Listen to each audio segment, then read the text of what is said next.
Oiê! Sejam todos muito bem-vindos a mais um episódio do Lealcast Papo de Aprovado, onde a cada novo encontro você tem a oportunidade de ouvir a história de um diferentão, de uma diferentona que foi aprovado no curso e na faculdade dos sonhos.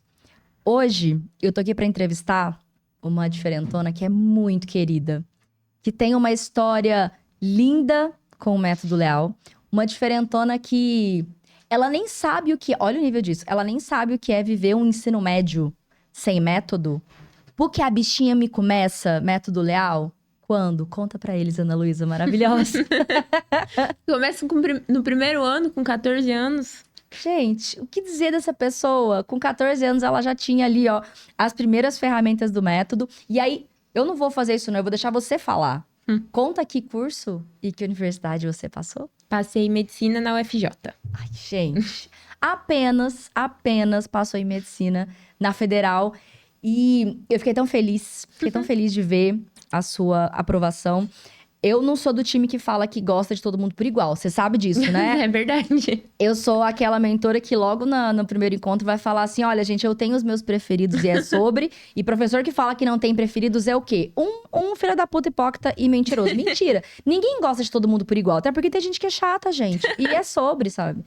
E você, Ana Luísa, eu lembro de você no primeiro ano, do quanto você sempre foi, além de muito dedicada, assim, de estudiosa, o quanto você sempre deu muita importância para as orientações do método, sabe? Você sempre quis entender como as coisas funcionavam e queria fazer as coisas do jeito que precisava. É um misto de dedicação, até com humildade que a gente não vê em tanta gente, sabe? De dizer assim, o que tem que ser feito? É assim, vou fazer, vou fazer.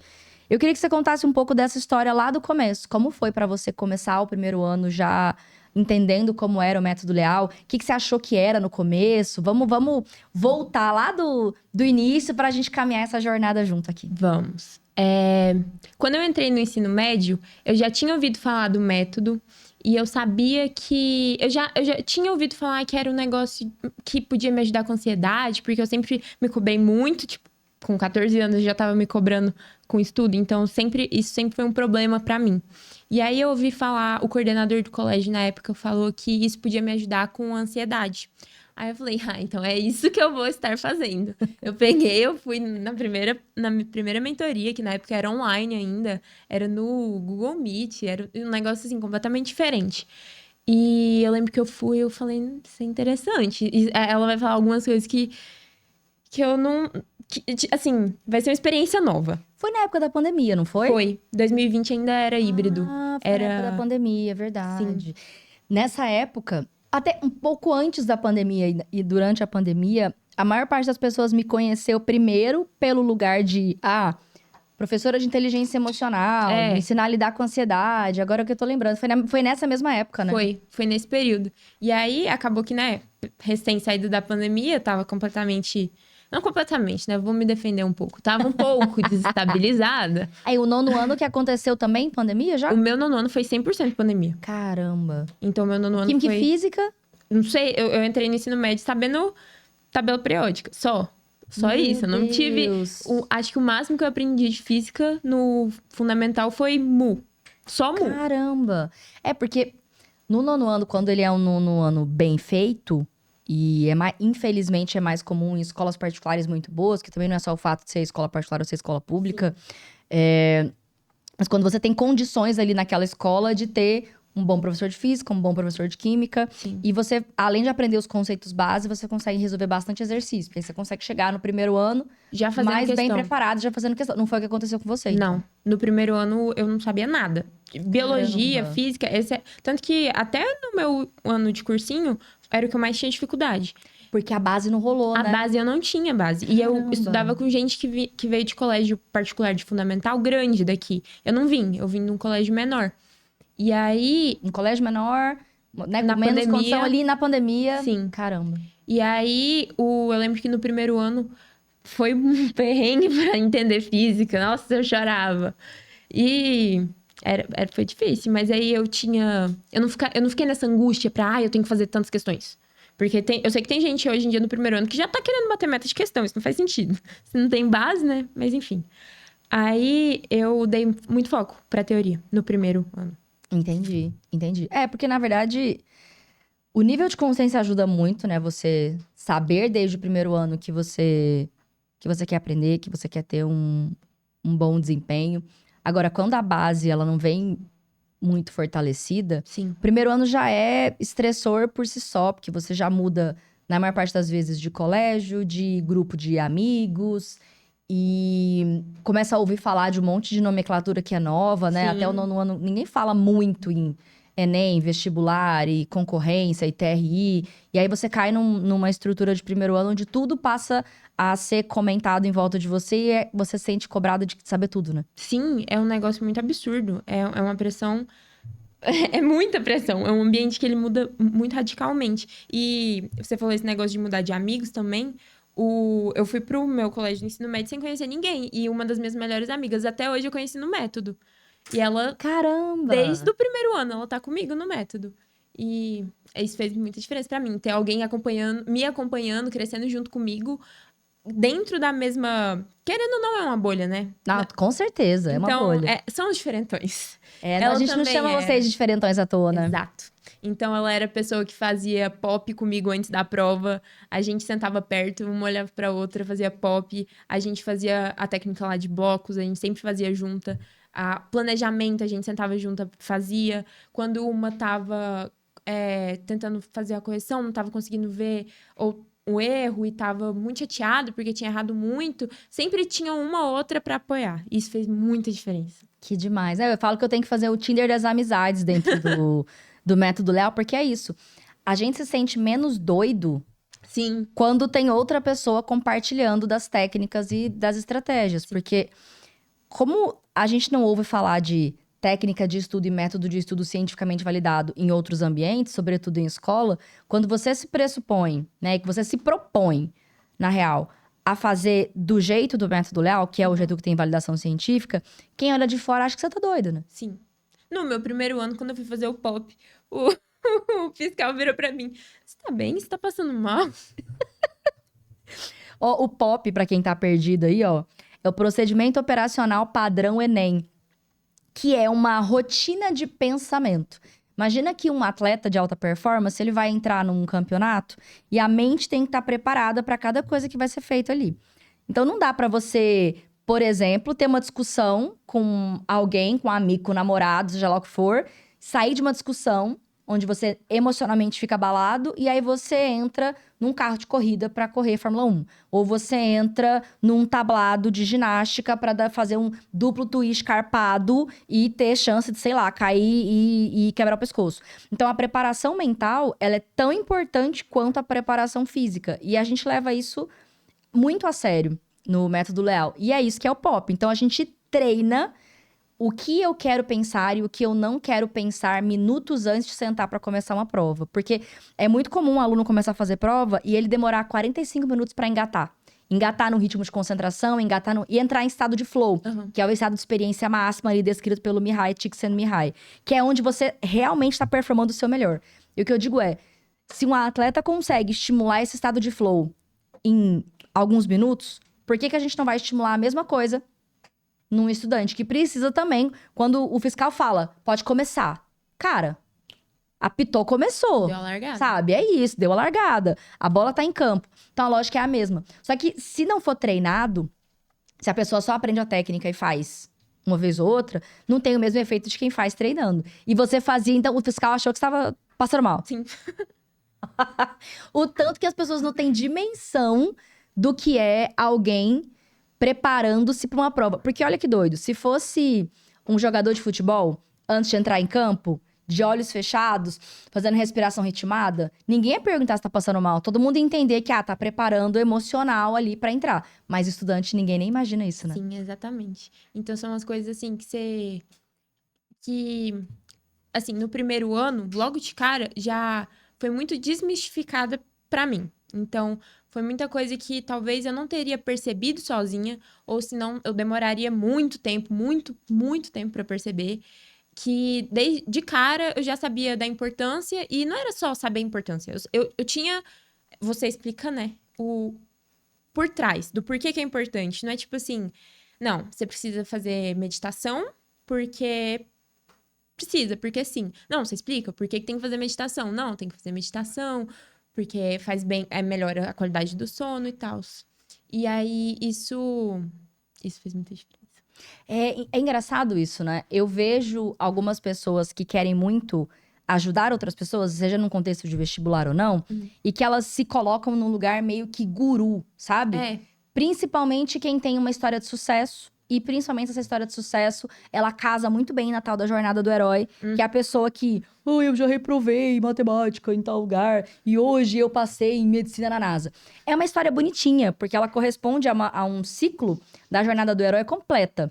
Só que eu é isso, né? Pra mim, o que me valida como mentora, de olhar pra cara da Ana Luísa lá no primeiro ano, ela super ansiosa com aquela realidade, com medo de um nono ano, que não foi bom, porque foi numa escola que não era de performance, como era a escola que estava no primeiro ano do ensino médio, na pandemia. Então, você é apreensiva, e eu poder olhar pra Ana Luísa com a segurança de dizer, Ana Luísa, senta aqui, meu amor, vamos conversar que eu vou te explicar. Porque eu sei te ensinar a estudar. Não dá pra eu bater no peito, cara, e falar pra Ana Luísa que tá confiando o sonho da vida dela nas minhas mãos, nas mãos do método, com base no que eu acho. Ou com base no que eu vivi, porque experiência pessoal. Experiência pessoal não é método, gente. Não dá. Então, eu considero que é uma responsabilidade muito, muito grande.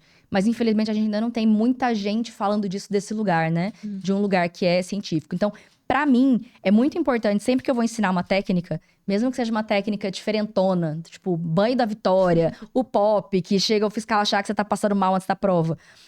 Pra você se sentir segura em bater no peito e falar, não, eu sou diferentona e eu faço diferente do resto da maioria. Você precisa saber o porquê. E eu não gosto de conversar com os meus alunos como se eles fossem idiotas, sabe? Então, se eu vou defender uma prática de meditação mindfulness, você vai entender a neurociência por trás da prática. Sim. E é legal te ouvir dizer que isso fez muita diferença de alguém que teve uma jornada tão longa e tão bonita e de sucesso como o Método Léo. Eu fico muito feliz. O que mais que você fazia na época, ou no primeiro, ou no segundo, ou no terceiro, que era diferente do seu entorno? Porque pra você era normal, porque você tinha uma bolha, ainda fez uma amiga no método, então vocês estavam juntinhas. Mas o que mais que você fazia que as pessoas achavam estranho? Quem achava estranho? Eu tinha muitos amigos que mesmo sendo do mesmo colégio, não iam para as palestras e tal. Mas aí, assim, uma das coisas que mais dava choque de realidade é o clássico planejamento, né? Ninguém fazia o planejamento porque do jeito que você falava assim que as pessoas achavam que isso era perda de tempo. Eu falava assim, gente, mas isso não faz o menor sentido. Você começa a estudar, já tá tudo pronto, só precisa fazer, é muito mais fácil. E aí, eu reparei que as pessoas realmente acham isso perda de tempo e que aí ninguém fazia isso, ninguém parava pra planejar. E assim, não é uma coisa que demora uma vida. Assim, no começo, é estranho? É um pouco. Mesmo que eu seja bastante, por mim mesma, eu seja metódica, sim, é estranho. Planejar lá, já saber o tanto de questões que você vai fazer, que você tem que fazer correção, tudo isso. Beleza, tira um pouco da zona de conforto. Mas depois, eu já cheguei no terceiro ano, fazer planejamento em menos de 10 minutos. Porque eu já sabia, eu tinha muita experiência. Eu já sabia exatamente o que fazer. Não, já pensa, a pessoa no terceiro ano do ensino médio, já com um nível de consciência, de autoeficácia, né, de senso de competência, e de consciência da própria performance, que planeja uma rotina em 10 minutos, porque sabe exatamente o que precisa fazer, com qual nível de intensidade, o nível de dificuldade, o tipo de resolução, se vai fazer resolução direta, corrigida, intercalada. O nível de autoconhecimento que fazer registro proporciona é louco, porque é a premissa básica do método, né? Você vai... Essa é a minha promessa, inclusive. Eu não prometo que eu vou aprovar ninguém, se liga. Você não vai achar isso em nenhum lugar. Eu acho loucura alguém que promete que vai aprovar outra pessoa, porque ninguém tem esse poder, sabe? Não sei que você vai comprar a vaga, aí estamos com outra conversa, mas não faz sentido. A promessa é, você vai se transformar num especialista do seu próprio processo de aprendizagem. Sim. E é isso porque é pra vida, né? Sim. Passa. Acelera a aprovação? Acelera. Transforma uma pessoa que veio com uma base super frágil lá de um nono ano, com química e física praticamente sem dominar, e hoje aprovada em medicina numa federal? Sim. Mas é mais do que um apanhado de técnica e de dica, né? Não é só sentar a bunda na cadeira e ficar estudando que nem maluco, sem dormir, E não é assim que funciona. Não é assim que funciona. Teve alguma coisa que a família estranhou nesse processo de... Ou eles foram acostumando rápido? Como foi? Meus pais, eles são muito compreensivos. Isso eu não posso nunca na vida reclamar. Vocês são bons de diálogo, né? Sim. A sua família, eu lembro disso. Sim, minha mãe, ela, no começo, ela sabia que isso era um negócio interessante, assim. Aí, como era pelo computador, ela ficava sentadinha, assim, escondida no quarto, Olha, assisti. Como é que é o nome da sua mãe? Lilian. Lilian, um beijo pra você. Eu amo que as mães sempre elas estão do ladinho na hora que eu tô falando as coisas mais agressivas. Quando eu começo a xingar, entendeu? Aí eu vejo alguém assistindo assim a tela, com a cara na tela, com uma cara que eu já fico... A mãe tá do lado, né? Pois é, manda um beijo pra ela. Então, ó, beijo pra Lilian, maravilhosa. Então, pra eles foi tranquilo? Pra eles foi bem tranquilo. Assim, sempre todo mundo muito compreensivo. E aí, como ela assistia, ela também tinha um acesso ao porquê das coisas. Então, Ah, legal. Faz diferença, né? sim, faz diferença. Ela foi fazendo um curso de método Leal junto. Engatou junto comigo, né? Ela formada e Fernanda Leal. Eu amo. Esses dias nada, acho que tem um ano já. A gente recebeu um depoimento de uma mãe que tinha passado num concurso público e ela tinha estudado junto com a filha na MLA. Foi assistindo às aulas. Eu falei, maravilha, manda foto aí que a gente vai publicar essa aprovação também. Vamos botar as de concurso público também. Muito bom. Então, no ensino médio, tinha essas coisas da galera achar esquisito, principalmente planejamento, você falou? Sim. Planejamento. O negócio do pop, né? Nem se fala, porque é isso. Tô lá, tô fazendo um pop. Vou ter uma prova discursiva de física, química e inglês. Tô lá fazendo pop porque era o que eu tinha pra fazer, né? Não tinha outro momento pra fazer isso, pra treinar. E aí, o povo olhava meio estranho, assim, mas também tinha outras pessoas que faziam. Essa minha amiga, né, inclusive, então eu me sentia menos esquisita. Menos esquisita, porque tinha uma diferentona ali do seu lado. Sim. E também, acho que o jeito de corrigir o simulado. Não tinha muita gente que corrigia desse jeito. Era, tipo, do jeito, né, que você ensina, correção aprofundada. A maioria das pessoas que eu via, lógico, né, meu espaço amostral. Do que você... É. Segura essa cientista. Sabe, o aluno do método Leal, ele sabe que é pesquisa, gente. Deixa eu me deleitar nesse momento. Isso aqui é um serviço de utilidade pública, sabe? Porque na época da pandemia, as pessoas estavam no nível assim, olha, peguei Covid, tomei um chopp por dia. Logo, tomar chopp resolve a Covid. Como a gente tem esse contexto brasileiro, deixa esse deleite de ver uma pessoa entendendo que ela tá falando de um contexto que ela conviveu. Eu só queria dizer que fico muito feliz. Mas no seu espaço amostral ali, o que você viu? Era tipo assim, saía da prova direto. Pegava o gabarito e começava a corrigir. Beleza. Teve uma vez ou outra que eu fiz isso. Sim, mas... Que atira a primeira pedra quem nunca fez. Gente, ser humano. Humano. Então, o limite era correção de bingo. Era. Contagem mesmo. Isso. Bem correção de bingo. Aí, quantos acertos, quantos erros. Sim, aí olha por cima o que errou, beleza e tal, que não sei o quê. Mas aí, a correção, realmente, pra ver o que tinha errado, o que você errou, que você tinha certeza que você errou, que você não podia ter errado, eu só conseguia fazer isso porque eu tinha legenda. Eu sabia o que eu tinha marcado de certeza. Porque, pô, quando eu for corrigir, eu não lembro. Não vai lembrar, né? Eu fico pensando como é difícil a vida da pessoa que ainda tá, por conta do efeito Dunning-Kruger, achando que já sabe estudar, né? Porque o maior inimigo do conhecimento, ele não é a ignorância, né? O maior inimigo do conhecimento é a ilusão de conhecimento. Sim. Se você acha que sabe, você não se propõe a aprender mais nada. Aí eu fico olhando, numa estrutura de correção aprofundada, eu faço hoje 2 por ano só. Por quê? Porque eu faço a prova do Enem, todo ano eu resolvo, ela no mesmo time da prova, e faço a correção aprofundada. Mas hoje em dia, gente, muitos anos de jornada, eu não fico fazendo trocentas provas mais. Mas eu fico pensando, como que alguém vai fazer uma correção bem feita, que gera aprendizagem, porque a ideia da correção aprofundada é essa, né? Sim. Você transforma erro em aprendizagem em futuro acerto. Sim. Como é que você vai fazer uma correção aprofundada sem saber se aquela questão foi certeza, se foi dúvida, se foi uma questão que deixou pra fazer no final com falta de tempo. Que às vezes poderia ser uma questão que eu podia ter acertado, mas eu pulei, deixei pra lá, e era uma questão que faz diferença no TRI. Então esse tipo a lógica de pular não tá bem feita. Sim. Total. A legenda, somada à estrutura da correção de prova, separando os tipos de erro, ela permite você, de fato, fazer uma análise, assim, aprofundada do que você fez na hora da prova e melhorar a estratégia de uma prova para outra. Sim. Tanto é que muita gente fala, o que eu faço quando eu tô com uma nota completamente estagnada? E aí as pessoas esperam, às vezes, uma fórmula mágica. E eu vou falar, cara, não é uma reclamação que eu ouço dos meus alunos, porque a premissa toda do método Leal já é sobre aprender com os erros, identificar os erros. Então, de uma prova para outra vai ter ganho. Sim. Pode não acontecer um aumento de número de acertos sempre, porque tem outras coisas envolvidas. Sim. Mas que você vai sair de uma prova e ir pra outra prova, mudando alguma coisa que você faz, com certeza. Sim, não tem como. Porque é o negócio, né? Aprender com erro. Então, isso faz 100% de diferença. Porque se você não tem noção do que você faz, e se é outra pessoa, pior, né? Outra pessoa que faz pra você, você só executa, você não entende por que você tá fazendo aquilo, porque é você que estuda, né? Não é outra pessoa. Então, você perde a noção. Você não sabe onde você tá indo, você não sabe o que você tá fazendo. Você entra num piloto automático que não faz o menor sentido. Enfim. É isso, porque estudar pressupõe pensamento estratégico, cognição e nível de consciência. Então, quando a gente transforma o estudo numa atividade 100% braçal, uma atividade mecânica, eu resolvo questão, eu acordo, levanto, estudo, vou dormir, mas eu não me envolvo cognitivamente com o processo.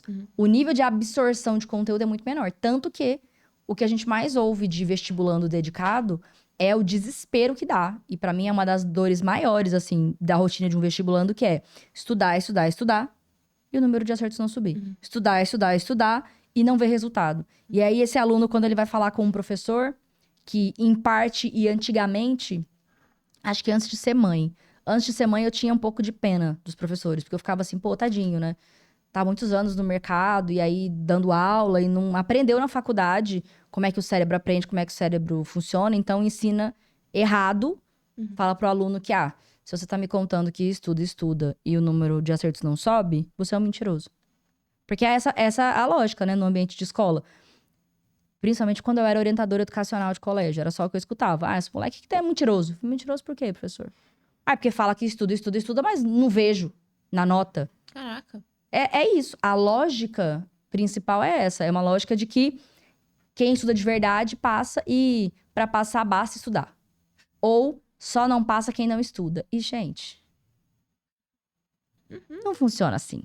O que mais tem em sala de cursinho é aluno que tá estudando, que tá tentando, mas o resultado não chega. Sim. Então, a lógica de uma correção aprofundada bem feita, ela resolve uma parte importantíssima do problema. É a mesma coisa de você pensar num jogador de futebol que joga com outro time e depois que termina, tem em algum momento, outro dia que seja, uma conversa ali do técnico, do treinador, para falar sobre a forma que esses jogadores jogaram. Não é só uma questão de corpo, precisa ter a cabeça pensando no processo.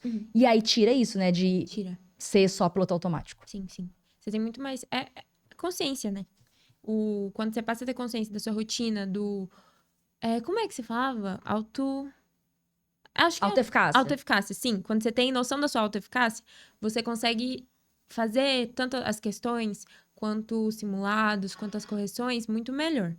Então, rende bem mais. Nossa, com certeza. Agora, Ana, me conta uma coisa. De tudo que você aplicou do método ao longo da jornada, eu sei que teve uma técnica, não é nenhuma técnica, uma ferramenta do método que você usou muito e que eu acho que pouquíssima gente usa ou sabe, porque as pessoas ainda usam, quando fazem, elas chamam de caderno de erros. E eu sei que tem uma técnica aí do método Léo que você usou muito bem. Conta para as pessoas, conta para essa galera que vai fazer Enem vestibular. Que ferramenta foi essa que você usou? Por que ela fez tanta diferença para você? Por acaso é o caderno de insight? Por acaso. O caderno de insight eu usei muito. Muito mesmo. Eu tenho ele até hoje, guardadinho. Ele foi assim, eu transferi os post-its da parede pro caderno de insight. Então, só que de um jeito mais eficiente. Então, transformar o erro em aprendizagem, que é o que vai fazer a gente evoluir nos simulados, no número de acerto, que é o que todo mundo quer, você precisa fazer uma associação. Não é assim, eu errei isso, beleza, próximo. Eu errei isso, beleza, próximo. Não é assim. Você tem que entender o porquê que você errou, como que você errou. Se você errou porque te faltava conteúdo, então você volta no conteúdo, vê o conteúdo. Se você errou porque, tava afobado, bati o olho e já li. Então não é uma falha de conteúdo, né? Então, no caderno de insights, era o famoso, entendi. Aí eu ia e anotava no caderno de insights. Então, quando chegava no fim do dia, eu pegava, olhava, falava, não, realmente, hoje rendeu? Não rendeu porque eu fiz tantas questões, rendeu porque eu aprendi muita coisa. E era isso. Vocês entenderam isso, gente? Não é sobre volume só. O caderno de insights é uma... Vamos dizer que é uma evolução do caderno de erros. No caderno de erros, você anota o que você errou. No caderno de insights, você anota o que você aprendeu ao fazer uma correção aprofundada dos seus erros. E isso, além de te dar esse nível de consciência do momento, entendi, ele ensina pro seu cérebro um caminho mental que, infelizmente, a escola não ensinou. Que é um caminho mental de... Errar não é o fim do mundo. Errar é uma porta que se abre pro processo de aprendizagem. Errar é feedback negativo de aprendizagem. É um indicativo de, beleza. Agora que eu errei, eu entendi por que eu errei. Da próxima vez eu não vou errar mais. Sim. Não é como se eu fosse ter vergonha de pegar meu caderno de erros e escrever. É um caderno de aprendizagem. E isso é... Às vezes, a pessoa usa até com a mesma função. Mas como ela enxerga isso... A pergunta, a coisa que faz, que motiva ela a fazer isso, dá uma diferença, pega um trem diferente, sabe? Porque, tô escrevendo esse caderno aqui porque eu errei. Meu Deus, sou um lixo, sou muito burro, olha as tantas coisas que eu errei. Tô de castigo, é o caderno do castigo. Sim, é o caderno do castigo, não posso pegar, minha meta de hoje vai ser evitar o caderno de erro o dia inteiro. Não é assim. Ninguém estudar com arrogância é o negócio que menos faz sentido na minha cabeça. Não bate. Você estudar e você ser arrogante não bate. Porque, você tá estudando. A premissa básica é que você não sabe de alguma coisa. Então, enfim, né? É isso. Então, caderno de insights vai te dar essa sensação de que é errando que eu tô aprendendo. Porque uma coisa é eu, Fernanda, mentora, virar pra vocês e falar, gente, aprendam com os erros. Tá, e você escuta e fica... É que nem aquela tia no Natal que fica assim, nossa... Sua mãe falou que você tá triste. Fica assim, não. Uma menina tão bonita. Você fica, tia, eu não tinha pensado nessa dica, nessa estratégia. Agora que você falou pra eu ficar feliz, você vê. Que afinal de contas eu sou bonita e gente bonita não pode ficar triste. Deixa eu mudar aqui um botãozinho. Cara, tem coisas que as pessoas até falam. Mas falar o que não resolve. É preciso trazer o como. E ele tem que ser prático, ele tem que caber na vida de um vestibulando. E o caderno de insights é um bom exemplo disso. Sim, ele era bem bom também. Porque, por exemplo, qualquer momento, qualquer brecha, porque não tem como eu querer estudar num lugar perfeito, esperar a hora perfeita pra estudar todo dia, o dia inteiro. A vida não é assim. Não é como se eu pudesse parar tudo que eu faço só pra... Para o mundo. Mundo, para. Espera só um minutinho que eu tô estudando pra passar no vestibular. Vamos dar uma segurada. Não é assim que funciona. Pelo contrário, né? Parece Sim. que as coisas dão muito errado, inclusive. Nossa. No meio do caminho. Lady Murphy no talo. Sim. Então, tipo assim, pegar quando eu tô numa consulta do médico, quando eu tô, sei lá, vou no banco com a minha mãe, não que eu vá muito, Mas esses momentos, né, que... Aí você pega o caderno de insight, você vê, você tenta lembrar, que é o evocar, né? Você tenta lembrar, tenta fazer as conexões, e aí você vai ligando, não só na mesma matéria, né? Porque acaba que, principalmente no Enem, as matérias são muito interligadas. Você vai tentando associar uma coisa na outra. Esse tipo de coisa que, de verdade, não sei se meu cérebro, que não é dos mais evoluídos, mas eu não ia pensar sozinha esse tipo de coisa. Então, esse tipo de coisa, assim, esses detalhezinhos, esses aperfeiçoamentos, eles fazem muita diferença. É porque tudo é sobre como esse conhecimento se organiza na nossa cabeça. Sim. A escola não dá conta de medir a cabeça de ninguém. Então, a escola foca muito no que tá de fora. No que você escreve. Então, se você copiar, você fez. Sim. Se você marcar um X, você fez. O de fora é tangível, é fácil de medir. Agora, a grande questão, e pra mim a transformação maior, ela tá na cognição. Sim. Só que a gente tá falando de um nível de abstração extrema. Então, trabalhar com modelos mentais, que é o que você pensa diante de um erro, o que você pensa diante de uma questão que você errou, que você precisa corrigir. É aí que tá a transformação maior. Sim. Porque é um remodelar mesmo do modelo de pensamento. Até porque quando você vai chegando num nível de acerto muito alto, querendo ou não, é um pouco mais difícil evoluir. Subir. Sim. Quando você, enfim, passa dos 150, pra chegar no 160 é um parto. Então, são nesses detalhes. São nesses detalhes que moram. É no psicológico que vai morar. Não é na quantidade de horas de estudo, não é na quantidade de questão. É você saber, não, eu preciso melhorar em matemática. Então, eu vou ter cabeça pra virar e falar, hoje eu não vou estudar humanos, por mais que o coordenador tá falando pra mim que eu tenho que estudar todas as matérias do dia, todos os dias. Vamos ser sinceros. Não vai funcionar. Não. Então, é ter essa tranquilidade pra você selecionar e saber o que é melhor pra você. E não ficar tão influente assim com o estudo dos outros. E Até porque, né, eu tô estudando, tem uma pessoa do meu lado estudando também. O que essa pessoa precisa estudar não é o mesmo que eu preciso estudar. O ponto forte dela pode ser o meu ponto fraco e vice-versa. Então, até esse negócio da comparação fica mais tranquilo quando você tem consciência do que você precisa. Perfeito. Porque aí é mais fácil tomar decisão e você não fica isso, como você falou muito bem, né? Você não fica tão influenciável pelo que cada um tá dizendo que você tem que fazer. Sim, sim. Maravilha. Agora, caminhando pro fim da nossa conversa, que se deixasse a gente ficava aqui 10 horas conversando, tava morrendo de saudade, inclusive. Eu queria que você deixasse um conselho. Um conselho pra quem... Vamos pensar na Ana lá do começo, na Ana Luísa lá do começo, vai. Um conselho pra quem tá no final do fundamental ou no início do ensino médio, tem um sonho de um curso que é uma faculdade mais concorrida e ainda tá perdido ainda no meio desse rolê. Que conselho você deixa? Eu deixaria o conselho de não deixar não deixar toda a pressão angustiante do terceiro ano, todo o clima tenso que, querendo ou não, vai habitar o terceiro ano, parece que é uma assombração, não deixar para esse momento para você entender o que você tem que fazer, para você se conhecer como estudante nesse momento. Então, no primeiro ano já dá para entender, para fazer um simulado direito, dá para não só chutar as questões e ir embora no horário mínimo, dá para fazer um planejamento, enfim, dá para fazer muita coisa, dá para adiantar muita coisa, que aí você porque é uma competição, né? O vestibular é uma grande competição. Então, você acaba largando um pouquinho mais na frente. E não porque você é melhor do que as outras pessoas, não porque você é superior, que você é muito um ser extraterrestre. Não é por isso que você vai sair um pouquinho mais na frente. Mas é porque você realmente sabe o que você tá fazendo. Você não tá jogando no escuro. Você entende como que é a prova que você tá fazendo. Você não tá indo lá só ver como que é. Então, fazer isso desde cedo é uma dica que eu daria. Ah, é maravilhoso. Então não é pra esperar chegar no terceiro ano no cursinho pra fazer MLA, não. É pra começar antes. Sim. Dá. Adoro. Maravilhosa. Ana, eu adorei. Ai, que linda, gente. Bom demais. Muito feliz de estar aqui conversando com você, de te reencontrar. E ó, pra quem tá aqui, ó, assistindo esse episódio, já vou deixar o convite pro próximo.